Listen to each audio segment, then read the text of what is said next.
Mummy చెప్పు. బయట వర్షం పడుతుంది కదా, నాకు వేడి వేడిగా ఆనియన్ బజ్జీ చేసి వచ్చా ప్లీజ్, తింటా. ఓకే, మీరు ట్రై చేయండి.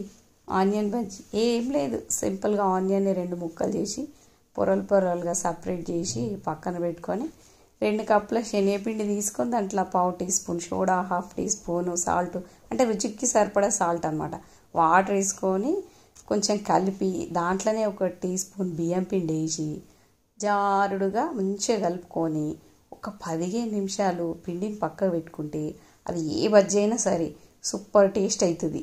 తర్వాత ఏముంది, కడాయిలో ఆయిల్ పోసి వేడెక్కినాక ఆనియన్ని పిండిలో ముంచి ఆయిల్ వేసి మీడియం ఫ్లేమ్ మీద నిదానంగా బజ్జీని కిందికి మీదికి చేసుకుంటూ డీప్ ఫ్రై చేసుకుంటే క్రిస్పీ వేడి వేడి ఆనియన్ బజ్జీ రెడీ.